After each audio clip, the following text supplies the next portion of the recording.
Lagi viral di media sosial pertanyaan-pertanyaan tentang galbay pinjol. Misalnya, kalau kita galbay pinjol terus ganti nomor handphone, itu bakal aman nggak sih dari debt collector? Atau kalau kita klik link pemutihan OJK, maka nama dan hutang kita di aplikasi Pindar Krediwan akan langsung lunas. Bener nggak sih itu?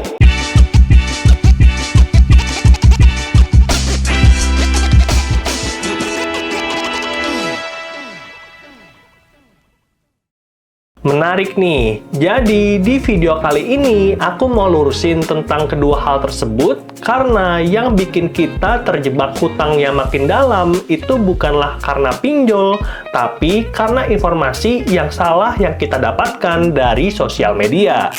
Dan kalau kamu pengen belajar tentang aplikasi dan ilmu pindar terpercaya langsung dari praktisi Certified Financial Planner, langsung aja klik tombol subscribe. Hoax atau fakta yang pertama, ganti nomor handphone akan selamatkan kita dari debt collector. Banyak narasi di sosial media yang mengatakan kalau kita ganti nomor handphone kita, maka debt collector nggak akan bisa ngubungin. Masalahnya, ganti nomor handphone itu tidak menghapus kewajiban utang dan data-data kita akan tetap tercatat di satu sistem yang namanya Slik OJK.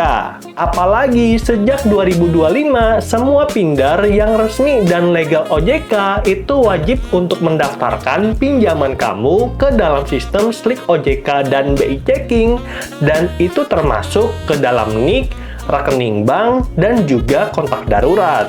Jadi, walaupun nomor handphone kamu hilang atau kamu sengaja ganti nomor handphone, riwayat pinjaman kamu itu masih akan tetap ada. Dan kalau nanti suatu saat kamu butuh, misalnya untuk ambil KPR, kredit kendaraan bermotor, kartu kredit, atau pindar yang resmi dan legal OJK, seperti contohnya di Krediwan, maka itu semua akan jadi pertimbangan utama.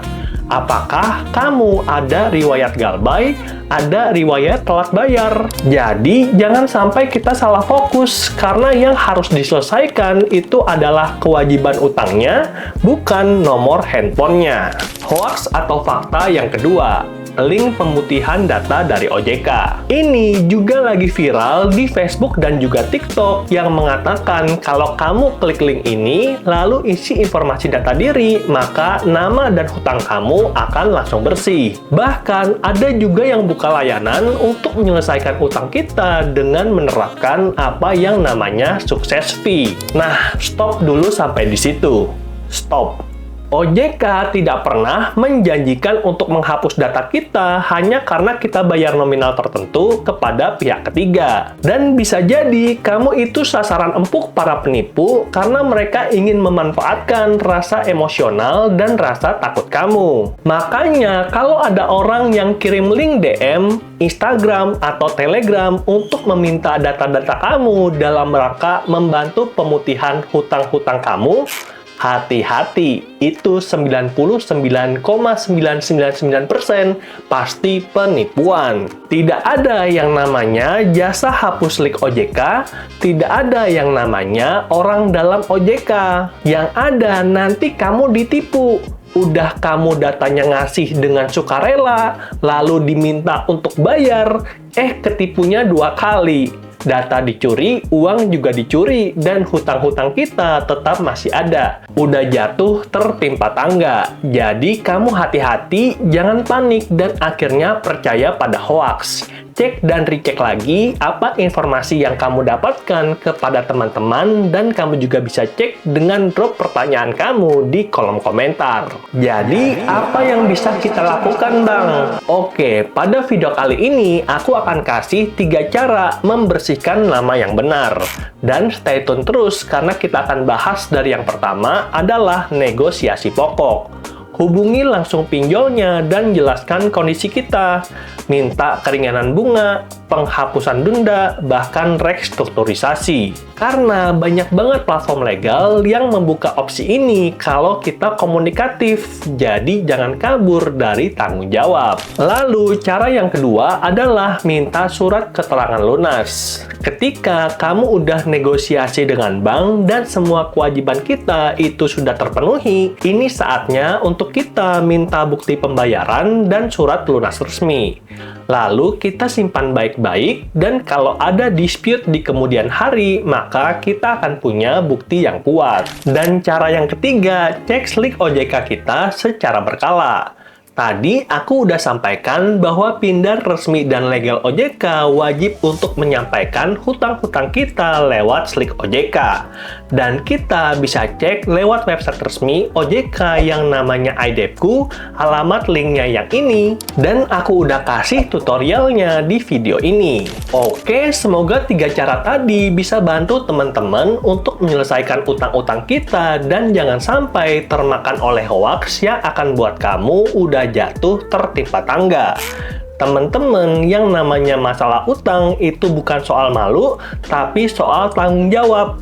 Dan ganti nomor nggak akan menyelesaikan, klik link pemutihan juga nggak akan bantu pelunasan. Dan solusi yang paling tepat adalah komunikasi dan negosiasi untuk menyelesaikan dengan cara-cara yang benar.